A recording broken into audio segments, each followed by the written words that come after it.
देखिए, पाकिस्तान का जो करंट क्राइसिस है उसने दशकों से जो फाइनेंशियल मिसमैनेजमेंट हो रहा है उसके ऊपर फोकस वापस से ला दिया है और इस मैनेजमेंट का सबसे इंपॉर्टेंट प्लेयर है पाकिस्तान आर्मी। और ये मैं इसलिए नहीं कह रहा हूं क्योंकि मैं इंडियन हूं तो बुराई करूंगा ही। आप दुनिया के किसी भी न्यूज आउटलेट में पाकिस्तान के बारे में पढ़िएगा, आपको पाकिस्तान आर्मी का एग्जैक्टली रोल क्या है वो आपको पता चल जाएगा। पाकिस्तान अपने डिफेंस बजट में जरूरत से ज्यादा खर्च करती है।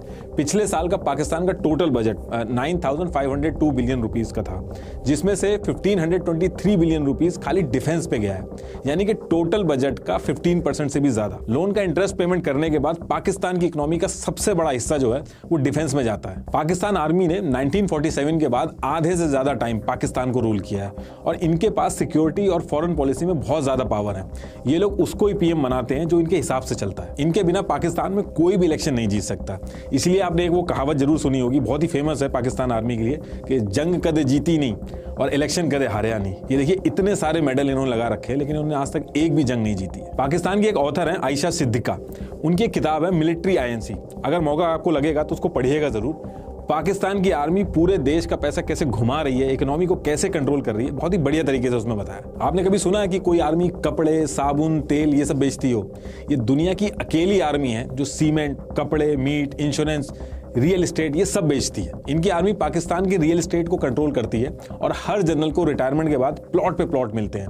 पाकिस्तान आर्मी की नेटवर्थ 1 लाख करोड़ से भी ज्यादा की है। इनकी आर्मी के अगर टॉप 100 ऑफिसर्स की वेल्थ का अंदाजा लगाया जाए तो 35,000 करोड़ से भी ज्यादा की वेल्थ है। इनके बच्चे सब बाहर पढ़ते हैं, यूके में इनके घर हैं, जबकि एक आम पाकिस्तानी ये सब सपने में भी नहीं सोच सकता जो ये लोग करते हैं। पाकिस्तान आर्मी ने फाउंडेशन और ट्रस्ट का एक नेटवर्क बना रखा है जो पाकिस्तान के अंदर सारी चीजें ओन करते हैं, जैसे फौजी, शाहीन और बहरिया फाउंडेशन, जिनको आर्मी, एयरफोर्स और नेवी चलाते हैं।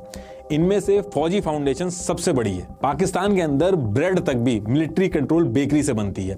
पाकिस्तान के बैंक को भी आर्मी ओन करती है और हैवी इंडस्ट्री का 1/3 और टोटल प्राइवेट एसेट का 7% हिस्सा आर्मी ओन करती है। पहले कमाते हैं और फिर लॉ में अमेंडमेंट करा के अपना फायदा करवाते हैं। आर्मी वेलफेयर ट्रस्ट और फौजी फाउंडेशन को इनकम टैक्स से भी छूट मिलती है और इस वजह से इनके सामने जो प्राइवेट कंपनीज है वो इनके सामने टिक नहीं पाती हैं। इनकी आर्मी के पास पावर और पैसा दोनों है। आप कभी नहीं देखोगे कि एक गरीब देश की आर्मी इतनी अमीर है। हर देश की एक आर्मी होती है, लेकिन यहाँ पे आर्मी का ही एक देश है। आप बोल सकते हो कि मैं गलत बता रहा हूँ, लेकिन आप खुद से भी एक बार चेक करिएगा कि पाकिस्तान आर्मी चीफ जो इससे पहले थे जावेद बाजवा, इनकी वाइफ की जो 2016 में वेल्थ थी वो 0 थी। जब जनरल साहब रिटायर हुए तो उनकी वाइफ की वेल्थ 220 करोड़ हो गई। उनकी वाइफ इतने टाइम में ऐसा कौन सा बिजनेस कर रही थी कि उनकी वेल्थ इतनी हो गई। और अगर पूरी बाजवा फैमिली की वेल्थ को देखा जाए तो 1270 करोड़ हो गई। ये लोग ऐसा कौन सा खजाना खोद रहे हैं जो इनकी वेल्थ इतनी ज्यादा हो गई है। सैलरी जोड़ दो आप, उसके हिसाब से इतनी वेल्थ नहीं बैठती है, लेकिन उसके बाद भी इतना पैसा आ कहां से रहा है। तो आप थोड़ा सा भी कॉमन सेंस लगाओगे तो आपको पता चल जाएगा कि कुछ तो गड़बड़ है इसमें। लेकिन ये सारी चीजें क्वेश्चन तब हो पाएंगी जब मीडिया ये सारे क्वेश्चन लेके आए। लेकिन मीडिया और सुप्रीम कोर्ट वगैरह हर जगह इनका कंट्रोल है। मल्टीपल ऑब्जर्वर्स का ये मानना है कि अगर पाकिस्तान की इकोनॉमी को ग्रो करना है तो इकोनॉमी में पाकिस्तान आर्मी का रोल जो है वो खत्म करना होगा।